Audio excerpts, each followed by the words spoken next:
Hello, hello! Jeff Helvin here with Ballin Brands, and today I'm going to talk to you about tracking lead sources in Infusionsoft. So there's actually a couple different ways. I'm going to show you two different ways to track lead sources in Infusionsoft. One's a little more sophisticated, and another one is quite simple. So it really just depends on your needs in your business. So let me go ahead and jump right in. So the first option is under each contact, you'll see a lead source field. It's already built into Infusionsoft as a standard field. And you can choose from that drop-down box what those lead sources are. Now this is my sandbox app, so it doesn't have a lot of lead sources in here, but this list could actually get quite long, and I'm going to explain that to you here in a little bit. And when it is, it actually becomes, instead of a drop-down field, it becomes a type box. So I start to type in, and it'll predictively give me results that match what I'm typing in. So I'm going to show you how that works here in just a moment as well. So to control these lead sources, we're going to go under the Infusionsoft icon under Marketing and click on Settings. And then from Settings, we're going to click on Lead Sources. So this will actually show you here the sources that are already configured in the system. And what I'm going to do here is do a new one. For example, let's say maybe we're doing some Facebook advertising. So I'm going to show you how to do that here. So I'm going to click on Add Lead Source. I'm going to type in Facebook. The description here is advertising. This is an optional field, but just wanted to kind of give you an idea. So advertising on Facebook seems a little redundant here, but that's okay.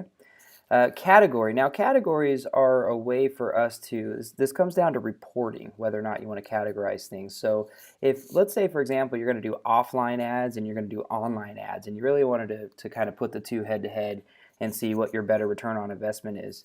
If that's the case, you're going to want to actually do and create categories for online, offline, and so forth. In here there's already a few already set up: organic, paid, referral, for example. But again, if we wanted to categorize these in a way to better track our mediums, which is another field down here as well, then we're gonna specify this a certain way. So there's really no one right way to do this. It really just depends on how you want to pull the information out and what you're looking for. So in this case, I'm not going to specify a category because I don't need to. It's just an example here. And then under vendor, this would actually be where you can set up vendors in the system for who you're actually paying. That's the idea. It's just kind of a way to track who's receiving the money that you're paying for this advertising. And then there's medium. So again, medium could be set up instead of category. You could use medium to kind of give, magazine or newspaper. Those are both considered, print, for example. So you might still have a category of print, but the medium might be magazine or newspaper, or vice versa. It kind of depends on how you like to track all that. But this gives you the option to do that in a very minute detail. Then we have message and content. So that's another field that you can specify. We have the start and end date. So if this is a particular category, it's only going to last, or a particular advertising campaign that's only going to last a certain time, you can define that here as well. And then we have the option for it to be status, or the status to be active or inactive. And if you make it inactive, it just means it still exists in the system, but no longer shows up in your actual lead source box. But active will make sure that it always exists there. So I'm going to go ahead and click on Save. Now, once I've done that, it says that the lead source has been added. You'll see a tab here for expenses. So this is really where the magic of the system comes in for tracking purposes. So I can actually add an expense. So let's say I'm spending $500 a month on Facebook ads. So I can choose monthly recurring expense, or I can do a one-time expense if this is just going to be a one-time effort. So I'm going to click on monthly recurring expense in this case. I'm going to give it a start date, and we can give it an end date. So if we do 2 months, then it'll have a start date now. It'll put $500 now, and it'll put $500 again in another month. So title would be monthly payment. The amount we said was $500. I can add a note if I'd like. I'm just going to go ahead and hit save here. So now you'll see here that the start date was January 3rd and the end date is February 28th. So it shows this here, and it put a recent expense as of today for $500. So we'll see another expense show up here after February 3rd, that will actually show up here and continue to build that out. So now if I go back to the search results of my campaigns, you'll see here that it entered an expense of $500. So here's where the magic happens for the return on investment tracking that we're looking for here. If I now go to, let's say, one of my contacts, say Tom Jones, and I pull up his record, and I see right now he's not attached to a lead source.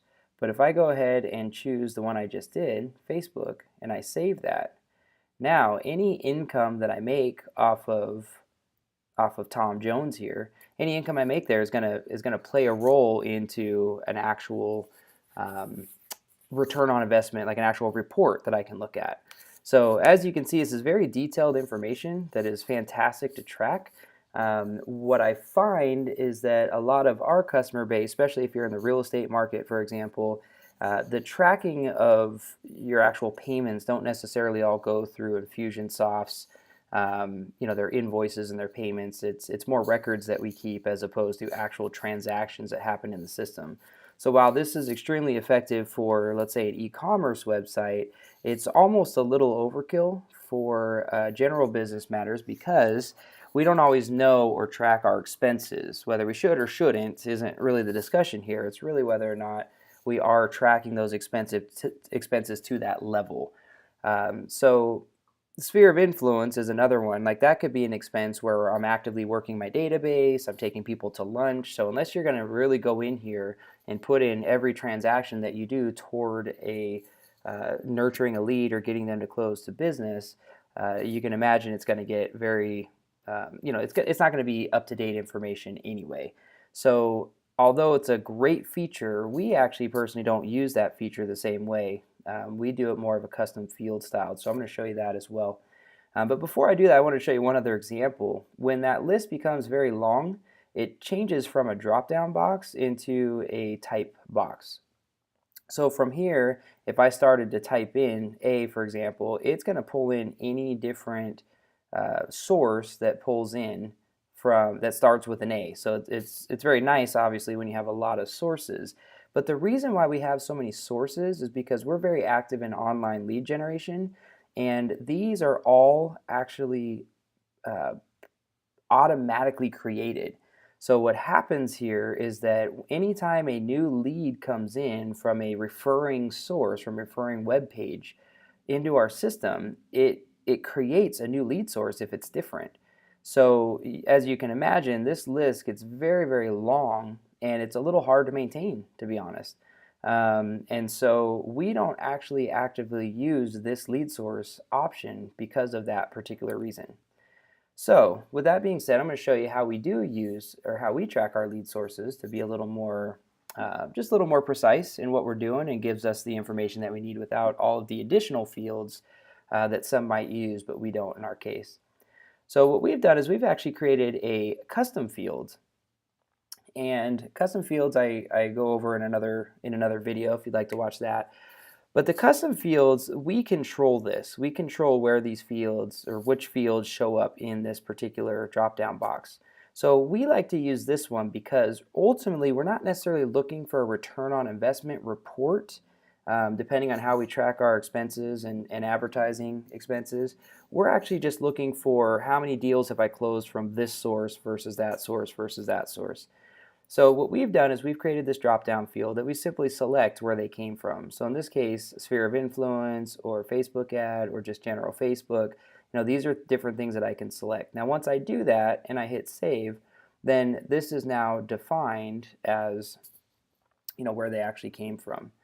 So in order to edit this source field, or even create it in the first place, we go under the Infusionsoft icon, click on Settings, and then we're going to go here for Setup Custom Fields for the contact. So I hit Go, and these are all the custom fields that I've selected. So in this case, original source is one that I've already set up, so I'm going to hit Edit, and then I could just simply define here any different value that maybe I haven't already set up. So in this case, I've already got them all set up to the way I want. Now this list will not grow automatically. It's only going to grow if I add more to it. So we like having a little more control. It's nice, the automation that Infusionsoft does for the other lead source field, but we like this because it helps us keep a little more organized and keep things a little cleaner in our data. Okay, so once I add that, I click Save Field, and any edits or updates that I've made to that are going to be, of course, passed through to the field. So that's how we use it. Now on the reporting side of things, there's a couple different ways that we can do that. We actually can do simply a search. So I can actually do a new search in Infusionsoft. So let's say an advanced search.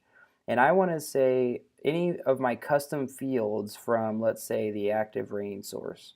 Now in this case, I'm not going to have anybody attached to anything because this is a sandbox app that we use. But if that's the case, then I'm just going to go ahead and click search and I can see how many active or how many contacts are assigned to that particular lead source. Now, more advanced reporting, we actually use a third-party plugin that we use called ClickData, and we pull in information that helps us track our sales volume, our number of leads generated, and so forth. So that's not a feature that's built into Infusionsoft. Infusionsoft has very specifically built in a lead source, using their lead source box, the ability to run reports on expenses and return on investment. So again, a very, very useful function if you are diligent about keeping that list of sources accurate and refined, and if you're diligent about adding your expenses.